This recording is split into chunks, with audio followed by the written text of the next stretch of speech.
ঠিক আছে, আমি আমি কালই কালই তোমাকে দলিলপত্রগুলো দেবো। কিন্তু আমার ওই বাড়িতে থাকতে ভালো লাগে না।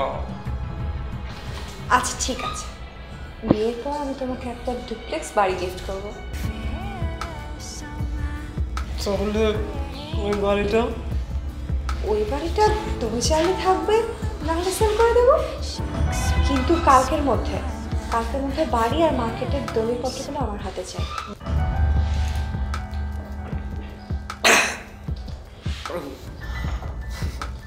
ঠিক আছে।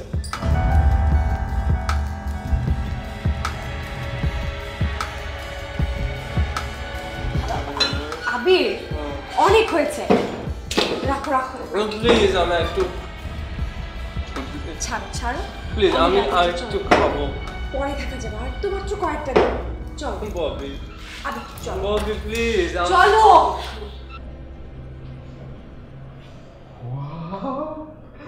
What a pleasant surprise! আব্বা, ভাইয়াকে তো 14 কে ডাকছে, আপনি জিতে যাবেন। ইয়ে ভাইয়া জিতে বাপরে কত। এই ছেলে, এই ব্যাগের মতো লাফাচ্ছ কেন? এই দেখি দেখি কি দেখে তুমি এমন লাফাচ্ছ? ও মাই গড, বাবা ভাইয়ের নামে মামলা করেছে। ভূমি নিজে ভাইয়ের নামে কিডন্যাপিং এর মামলা করেছে। আরে বাহ, বাবা এই মেয়ে কিন্তু বুকের পাটা আছে। আমি জানি। আপনি জানেন? তুমি কিভাবে জানো বাবা? সেটা তো তোমাদের জানার দরকার নেই।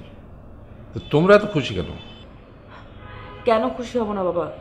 ভাইয়া তো বোন ঠাকানো ভাই। তোমার যদি কিছু হয়ে যায়, ভাইয়া তো সম্পত্তি থেকেও আমাকে একদম বাদ দিয়ে দিবে, এক মুহূর্ত দেরি করবে না। পারবে না। রাইট, বাবা বলেছে পারবে না মানে পারবে না।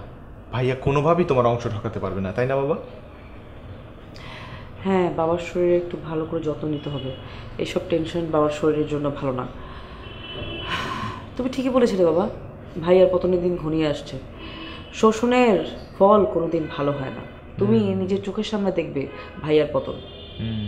আর বাবা, যে মামলা হয়েছে কোনোভাবেই বাঁচতে পারবে না ভাইয়া, জেল নিশ্চিত।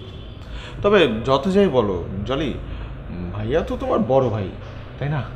মাঝে মধ্যে একটু ভালো মন্দ রেঁধে জেলে নিয়ে যেও প্লিজ। মামলায় কিচ্ছু হবে না। বাবা, অবাক হচ্ছ কেন? ওর তো এইটুকু ক্ষমতা আছে এরকম 2-4টে মামলা সামলানোর। এই বাবা কি ভাইয়ার পক্ষে চলে গেল নাকি? আমারও তো তাই মনে হচ্ছে।